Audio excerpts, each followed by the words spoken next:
Hello, welcome to the stream, everybody. Welcome to the stream. So I just came back from school, so I did get some advice to practice this.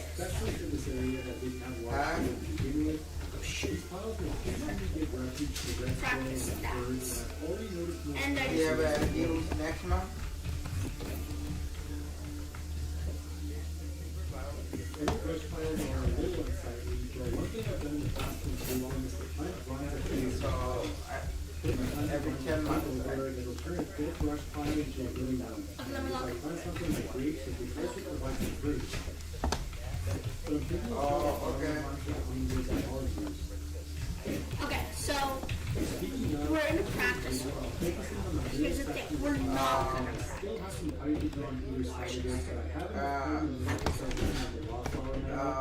Tuesday is okay. Tuesday, how about Monday? Monday is okay.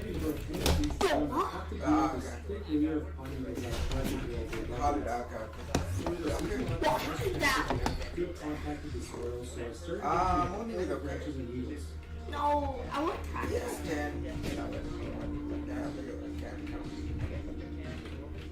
I want to look here.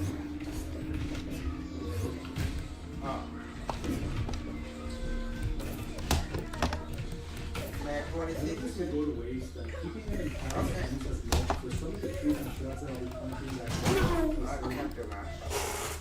Okay, let's get into some to figure out how much feed I needed. There's 3 different sections that are intersecting. Welcome to the stream, everybody. Welcome to the stream. If you're in the stream right now, welcome.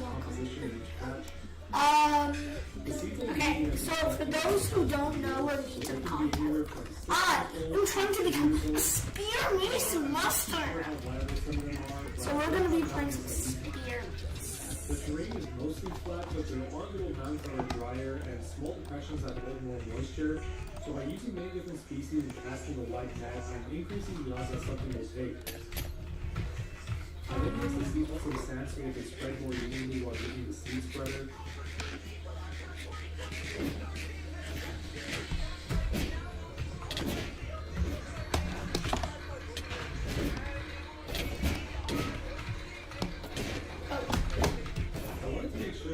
Good contact with the soil, so I made a few passes with the weighted blower to press them firmly into the ground. I checked the weather forecast before I stated the title so I can time it with the rain. Although I usually don't trust the weather network, seeing us building mounds around their nest was all I needed to know that a big rain was coming. So the seeds have been spread, pressed, and soaked into the ground. It's now a waiting game until we get the first ones to germinate. Since the red pines cover most of the area around the front of our lot, the fit of the seed should include everything that's going on from the beginning of our property to just beyond the pines, as the changes we make to the pine stand will also affect which species are sitting around the house. This is just the beginning of this new series. There's still a lot to do. In the next episode, we'll be doing a demo poll for green amphibians, continuing work on the pine stand, and checking in on the first nesting birds of the season. Coming. Do you need any anytime? Yeah.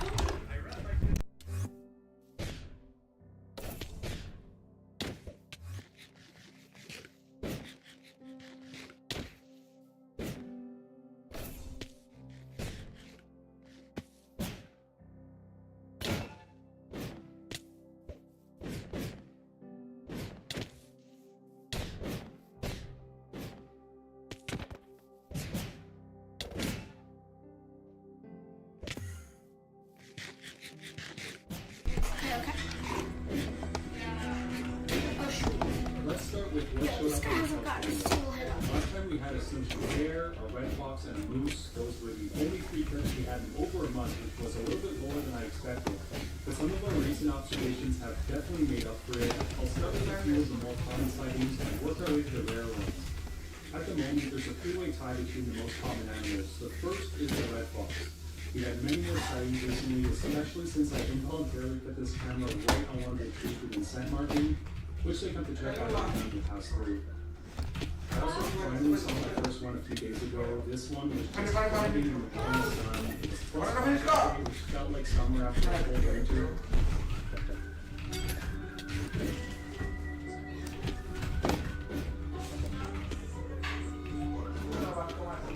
We found a nice spot in the open to take a late morning nap.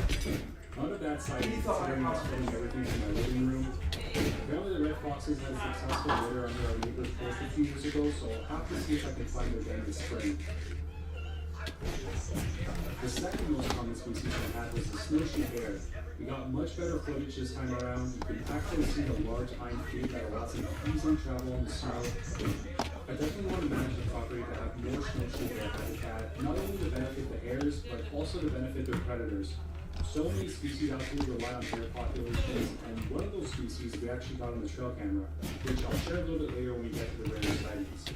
For now, we'll move on to the third most common species, which is the raccoon. They've been traveling all over the property the past few weeks. Every day it seemed the camera would include more and more sightings, and it was only a matter of time before they discovered the figures.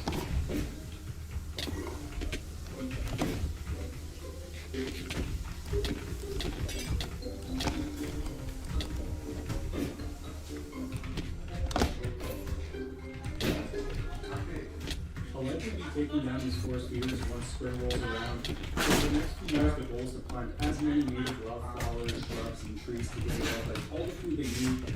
And I especially don't want to habituate the deer, moose, and bear to the feeders once they start moving through. But for the time being, the raccoons can enjoy the last of the seeds. Moving on to some of the rare sightings we've had recently. The first is a quick clip of an American mink. I apologize for the Bigfoot video quality here. This is all the camera got. We also got this clip of a flying squirrel though, and growing up they were one of the species that really got me into wildlife, so I'm thrilled to see our first one here. I wanted to find out which parts of the property they were using so I could set up nest boxes for them. So I put a bit of homemade food out in different patches of forest, and after a few days we got lucky at one of the spots.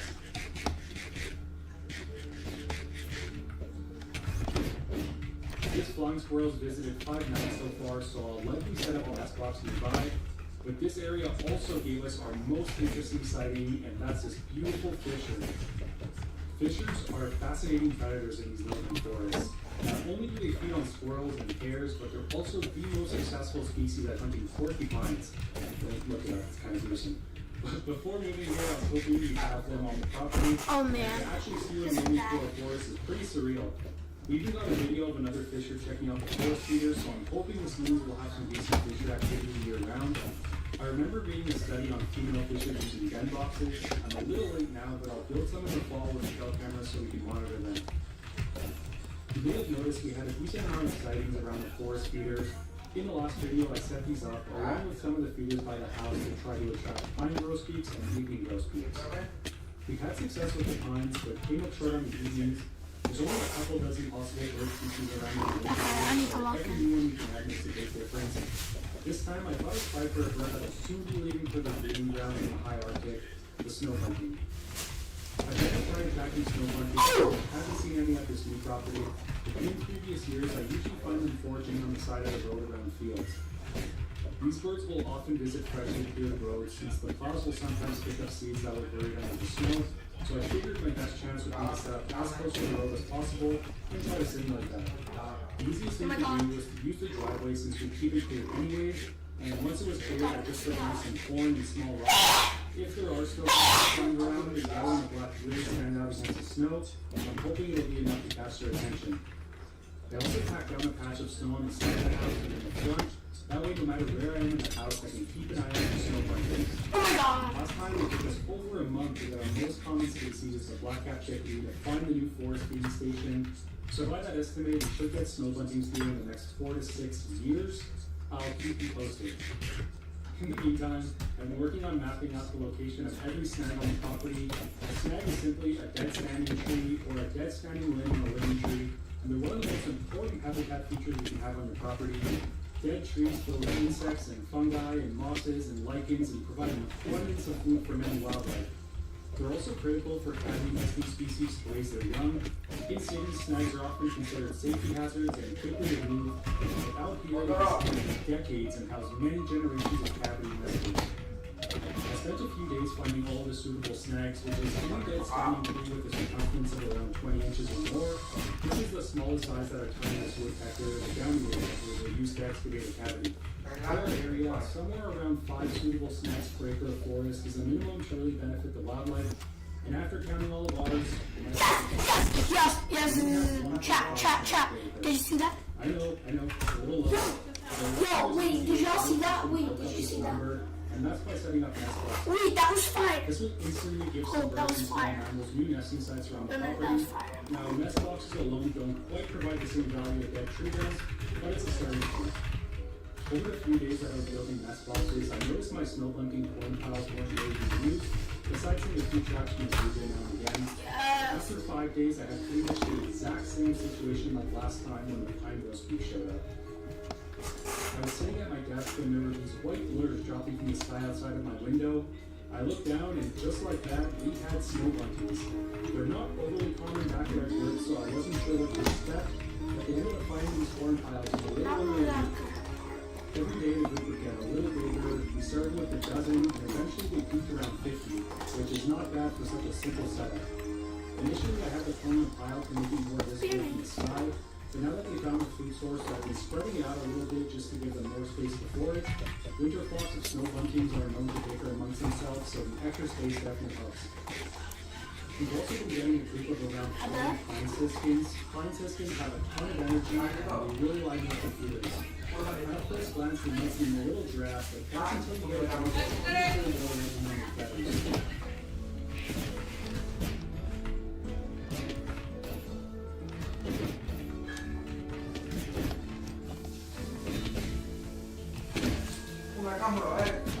Having larger groups of pine siskins and small buntings in the yard helps to attract other curious birds nearby, wondering what other emotions about. And lucky for me, that eventually caught the attention of one of my target species from last video, the evening grosbeak. This is the closest I've ever been to one, so I was able to really appreciate all the details.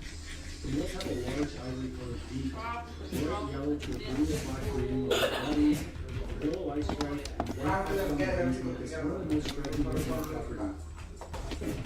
It's encouraging to see things slowly ramp up as we get closer and closer to spring. We're now finally getting the first days warm enough to start melting the snow. And all the warm days, while the birds coming by the dozens, there's another group of animals that are coming out by the millions. Snow fleas are traveling to the surface to feed on organic matter that's been trapped in the snow throughout the winter. This bizarre creature isn't really a flea and is actually not even considered an insect at all. They're classified as springtails, which get their name from the tail-like appendage called the furcula that springs them into the air and away from danger.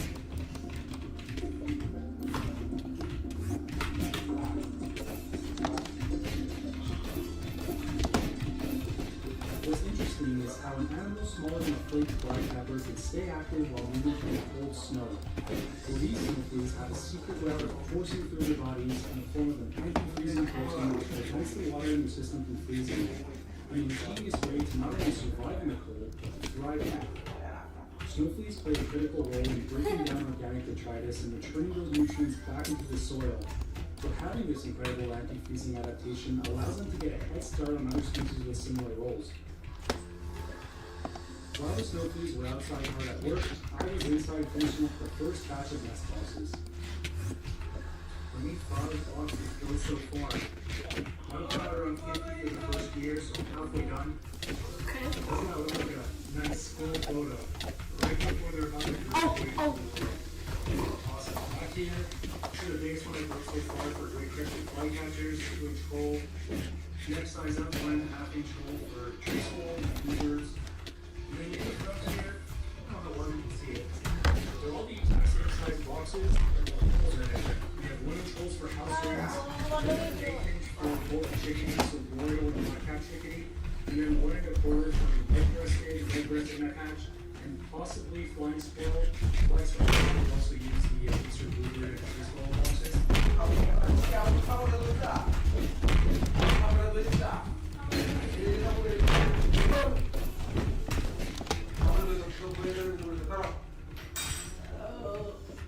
hoping to have many more of these in the springtime. This one woke up a little bit early. I did see one outside earlier today, And the sap suckers are around, so they'll definitely find trees that sap suckers have been tapping on and working on the nectar. But we're already seeing some up today, so I think this one has a better fate outside than it does inside the garage. I need to. Okay, yeah.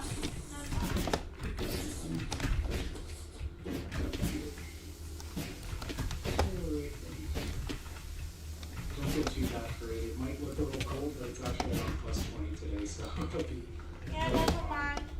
great. Okay.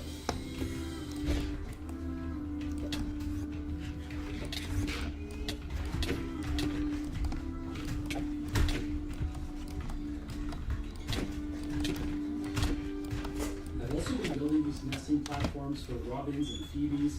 These are two species we're pretty much guaranteed to have in the spring. There's even an old robin nest on top of the right of our garage, which is the inspiration for turning the carport into a nesting structure for barn swallows. Barn swallows build these cut nests made of mud, often on narrow ledges like under the edge. I only aim to build perfect barn swallow nesting towers, so I think this setup would be a nice practice run during the first year. I just got some 1x3s and 1x4s as the ledges. They really don't need much to build a nest on.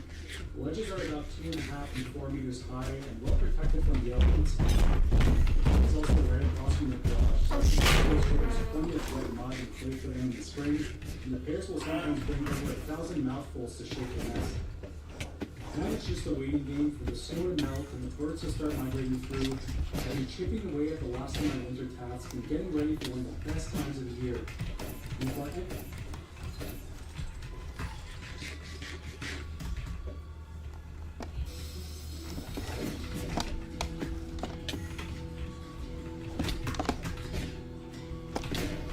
Earlier this year, I set up 50 nest boxes in the garage. There's quite a few nesting sites for all the species. Now that the season's over, I wanted to share how well these boxes did at attracting robins. There were some successes, some failures, and some that confused me and landed probably somewhere in the middle. But it was easily the busiest nesting season I've had since moving here, and there's a lot to unpack.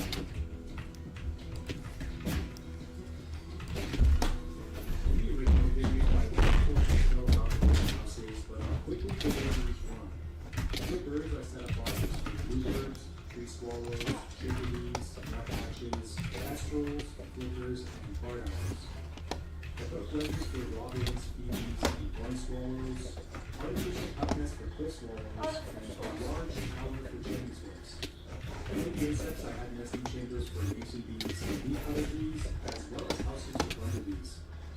And lastly, for the mammals, I made boxes for bats, flying squirrels, and fishers. Usually, the first year of these boxes is the most unpredictable because it does take time for animals to and get comfortable with this new thing in the environment. The first arrivals in early spring were definitely the easiest ones to attract because these were the species that I used to do in previous years. American robins Emma, were the first ones to in a stick cracker. This is what it was last She year. said? It's really Cracker. not Camelot. It was funny because she didn't start building right away. For 3 days, she would show up at all hours. It looked like she was envisioning exactly where her nest would go, maybe how big it would have to be, or how much grass and mud she'd have to use.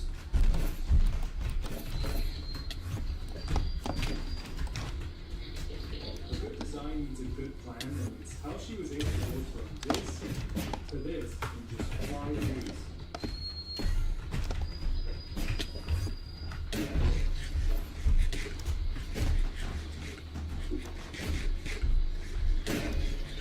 On the same structure just a few feet away, eastern phoebes once again returned to their nest from last year. Unlike the robins, they haven't nest from the previous year that was successful. They'll just find the material and build on top of the existing one. This means they waste less time and energy gathering materials and can start nesting sooner.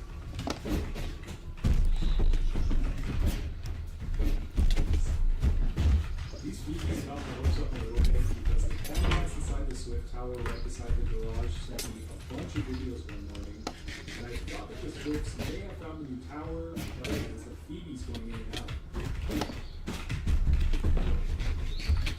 Unfortunately, that was the only activity we had in the tower all season. Honestly, I didn't have high expectations for this structure, considering I've never seen anything so here.